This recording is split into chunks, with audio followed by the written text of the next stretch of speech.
Okay, so may sinend ulit sa ating phone ang Vivo. Ito yung Vivo Y35 at i-unbox natin to ngayon.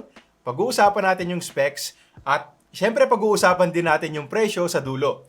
So umpisahan na natin to at tignan natin kung ano yung mga kasama sa loob ng box. Okay, so ito na yung box ng Y35 at sa loob niyan, una nating makikita yung phone. Pero mamaya na yan, dito muna tayo sa documentations, SIM ejector tool, clear jelly case, Type-C cable, at syempre andyan pa rin yung charger natin na 44 watts na nga rin pala. So mamaya i-check natin kung gaano kabilis mag-charge itong phone na to. So eto na nga yung Vivo Y35 at pagdating sa design, wala akong masabi. Ang ganda ng design ng phone na to. Actually, may dalawang kulay na ino-offer ang Vivo. Isang agate black at itong dust gold na pansin at mukhang mamahalin. Now of course, mostly plastic yung body, pero naka-flat frames na tayo dito. Tapos yung back panel naman ay textured din. Kaya hindi basta-basta mahahalata yung mga fingerprints natin dyan. Very subtle lang din yung branding ng Vivo. Actually, halos hindi na nga kita. At ang isa pang nagustuhan ko dito ay yung design ng camera. Modern na kasing tignan at bumagay talaga sa socialing looks ng phone. Magkakasama yung buttons natin sa right side. Andyan yung volume rocker at power button na nagsisilbi na ring fingerprint scanner. Sa taas nakalagay yung card slot. Pwede tayong maglagay dyan ng dalawang SIM cards at isang micro SD card. Tapos sa ilalim naman, meron tayong headphone jack, microphone, USB Type-C port, at loudspeaker. Okay, so una natin pag-usapan yung pinakapambatong feature nitong Y35. At yan yung 44 watt fast charging at 5,000 mAh battery. Now, alam naman natin na pagdating sa battery life, usually solid talaga ang binibigay sa atin ng mga Vivo phones. Actually, dalawa sa mga phones nila ang nanalo ng Best Battery Life sa Munting Smartphone Awards video na ginawa ko noong July. At ganun pa rin dito sa Y35. Bukod kasi sa malaking battery, power efficient din yung chip na gamit natin. Kaya hindi malabong magamit natin to ng hanggang 2 araw sa isang charge lang. O baka nga higit pa kung hindi ka naman heavy user. At ang isa pang maganda dito, pinartneran na rin nila yan ng mabilis na charging speed. Again, 44 watts na yung charging natin dito ngayon at base sa test na ginawa ko, kaya nitong ma-full charge from 0 to 100% in less than 1.5 hours lang. Kaya kung ikaw yung taong naghahanap ng phone na matagal talagang malobat na at the same time, mabilis ding mag-charge, pwedeng-pwede mong i-consider itong Y35. Tapos bukod pa sa malaking battery, malaki din yung RAM at storage natin dito. 256 gigs ang internal storage. So pwedeng-pwede yan sa mga mahilig mag-download ng movies at maganda rin yan kung balak mo itong gamitin ng ilang taon. Well, sa tingin ko naman, kung average user ka lang, hindi mo talaga basta-basta mauubos ang 256 gigs. Kahit ako hindi pa nakakapuno ng 128. So what more pa kung 256 na? Ngayon, kung sakali naman na ikaw talaga yung taong marami talagang sinasave o dina-download at sa tingin mo mauubos mo yung 256, good news naman dahil sabi ko nga kanina, expandable yung storage natin dito.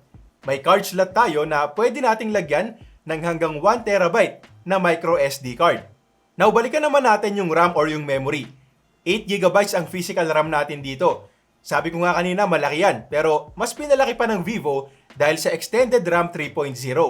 Aabot din kasi ng another 8 GB yung virtual RAM dahil dyan. So, total of 16 gigs kung pagsasamahin natin. At well, tingin ko rin sapat na para sa karamihan sa atin yung 8 GB na physical memory nito. Pero syempre, magandang bagay pa rin na may extra memory yung phone natin kung sakaling kailanganin. Now, hindi tayo naka-dual speakers dito. Walang kapartner yung speaker sa baba, pero hindi na rin masama pagdating sa loudness at sound quality. Kumbaga, for the price, okay naman yung tunog. May audio booster din kasing ginawa ang Vivo dito, kaya umaabot yung lakas ng hanggang 92 decibels. Na malakas na, lalo na kung nasa isang kwarto ka lang naman at hindi ko rin naman masasabing sabog yung tunog kahit pa isagad natin sa 200% yung volume. Okay, so mabilis mag-charge, may malaking battery, malaking RAM, malaking storage, at may decent speaker. So far so good, pero kamusta naman kaya yung actual performance? Well, Snapdragon 680 ang gamit nating chip. Entry level to mid-range 4G chipset yan ng Qualcomm na hindi ganun kalakas pero sobrang power efficient. Nasa 295,000 ang score sa Antutu benchmark. Tapos kung yung actual experience naman ang pag-uusapan, pwedeng-pwede na rin talaga.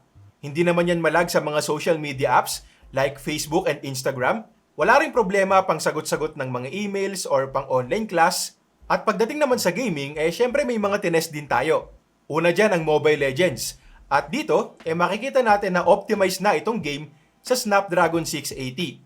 May ultra na kasi kaagad sa settings. At kahit na ito na yung sagad na graphics ng ML, malalaro pa rin natin ito ng maayos dito sa Y35. Konting frame drops paminsan-minsan, pero very playable overall. Pagdating naman sa Pokemon Unite, nakaset na by default yung settings natin sa high graphics at highest frame rates. At yan na rin talaga yung best settings kahit pa sa test na ginawa ko. Sa Call of Duty pwede naman ang very high graphics. Limited nga lang sa medium yung frame rates. At kapag sinet naman natin yan sa high frame rates, bababa naman sa low yung graphics. So pipili ka lang kung anong gusto mo. At kung ako lang naman, syempre mas pipiliin ko ang higher frame rates. Hindi tayo tumutungtong sa 60 FPS dahil limited lang sa 40 ang high, na okay lang naman since playable pa rin. At para naman sa Genshin Impact, pinaka may re-recommend ko na yung default settings na low preset. Alam naman natin na sobrang bigat ng game na to. So magpasalamat na lang tayo at kahit papano, malalaro natin to gamit itong Snapdragon 680. Okay, so next naman natin pag-usapan yung display. Meron tayo ditong 6.58-inch IPS LCD panel na may 1080p or Full HD Plus resolution. Now, malamang yan marami na naman sa inyo ang pupuna sa notch design nitong Y35 at hindi ko naman kayo masisisi dahil matagal na rin nating inaantay yung punch hole sa mga entry-level at mid-range phones nila. Pero sa totoo lang, maliit lang naman to at hindi naman masyadong nakakasagabal sa display. So kung wala namang kaso sa'yo yan, maganda naman. Unang-una, naka 90Hz refresh rate na to. At alam na natin yan, mas swabe yung animations and transitions kapag nag-i-scroll tayo. Yung color accuracy, okay na okay din. 96% NTSC, so maganda rin for watching videos and playing games. At kung ang panonooran mo yung mga streaming services like Netflix, good news ulit dahil naka Widevine L1 na to. Kaya makakapag-play tayo ng videos dyan in Full HD. Tapos yung brightness naman ay hanggang 550 nits. So hindi ito yung sobrang liwanag na display tulad sa karamihan ng mga AMOLED panels. Saktuhang brightness lang, more than enough for indoor use at outdoors visible naman. Wag lang talaga yung tutok sa sikat ng araw. At kung sisilipin naman natin yung display settings, meron tayo ditong option para baguhin pa yung kulay at yung color temperature. Tapos syempre, meron din tayong refresh rate settings na by default ay nakaset sa smart switch. So pwede rin natin yung i-force sa 90Hz all the time at pwede rin namang 60 para makatipid sa battery. Okay, so para naman sa camera meron tayong 50 megapixel main shooter, 2 megapixel bokeh lens, 2 megapixel macro, at 16 megapixel front-facing camera. At ito yung mga photos na nakuha ko dito.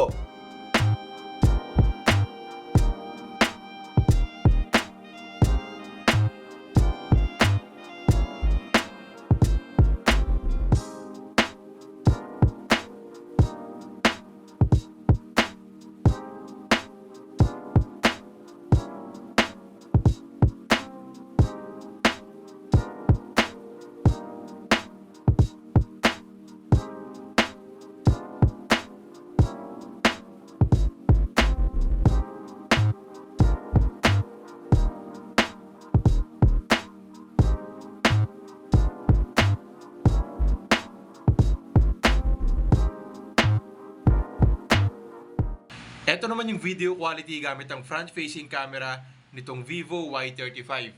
Hanggang 1080p 30fps at mukhang wala tayong stabilization dito. Okay, so mabibili natin itong Vivo Y35 for 14,999 pesos. 8 plus 256 lang talaga ang meron. Wala nang mas mababa pa dyan at available na yan sa Shopee, Lazada, TikTok Shop, Vivo eStores, at sa lahat ng concept stores and kiosks ng Vivo dito sa Pilipinas.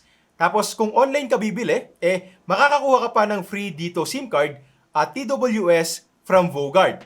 Now, hindi ko masasabing sobrang mura ng phone na to. Lalo na't yung Snapdragon 680 chip ay hindi pa 5G at hindi rin naman ganong kalakas. Kumbaga, saktuhang performance lang talaga for our day-to-day tasks at light gaming na rin. Makakasabay ka naman kung sakaling magkayayaan kayo ng mga kaibigan mo na mag-ML o mag-Pokemon Unite. Okay na okay naman sa mga ganyang klaseng games. Hindi lang talaga ito yung gaming phone kung saan malalaro mo yung mga demanding na games sa pinakamatataas na settings. Tapos pagdating naman sa display, depende sa'yo kung okay lang sa'yo ang notch o dapat ba talaga punch hole na. At wala nga rin pala tayo ditong ultra-wide camera kung sakaling ginagamit mo yon. Ngayon, kung sakaling hindi naman big deal sa'yo yung notch, yung ultra-wide camera at hindi ka naman hardcore gamer, masasabi ko na decent phone itong Y35 dahil medyo marami ring panlaban ang Vivo dito. Unang-una dyan yung malaking RAM at storage.